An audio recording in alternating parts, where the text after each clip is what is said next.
मी आता इथे आपल्या tv.dhan.co निफ्टी स्पॉट ओपन केली, निफ्टी 50चा चार्ट 5 मिनटं टाईम फ्रेम केली आहे. त्यानंतर इथे एक इंडिकेटर लावलं आहे. चला मी परत लावतो तुमच्यासोबत.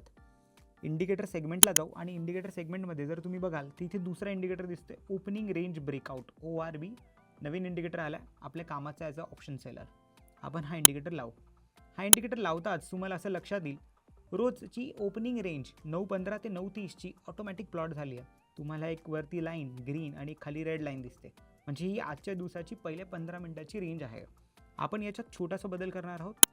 9:15 to 9:45 9:45 ही वेळ टाकूया.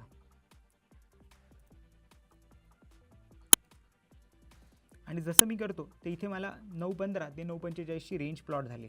आता जर आपण बघू तर साधारण आज जेव्हा मी हे बघतोय तर वरच्या रेंजला मला दिसतंय 24,206. इथे बघा राईट साईडला व्हॅल्यू पण येते. आणि खालची रेंज 9:45ची आहे 23,983. पहिल्या अर्ध्या तासाच्या रेंजच्या जर मध्ये मार्केट असेल, म्हणजे लोही ब्रेक नाही करते, हाई ब्रेक नाही करते, अशा वेळेस आपण स्ट्रॅडल विकणार.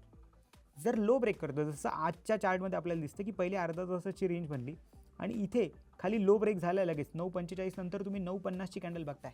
हा 5 मिनिटाच्या टाईम फ्रेमवर आपण रेंज प्लॉट केली आहे. इथे क्लोजिंग मिळालं तुम्हाला खाली साधारण 9:45ला तुम्ही डॉट त्या लेवलवरतीच होतात. परत मार्केट खाली यायला लागलं, तुम्ही ठरवलं की आज मार्केट खाली पडते, मी कॉल सेल करेल. जेव्हा सेलर काय करतो, मार्केट पडणार असेल तर तो काय सेल करेल, कॉल. आणि जर मार्केट वर जाणार असेल, हाय ब्रेक करत आहे, तर सेलर काय करेल, पुट विकेल. कारण की त्याला पुटमध्ये सेलिंग करून प्रॉफिट कमवायचा. Investments in the securities market are subject to market risk. Read all the related documents carefully before investing.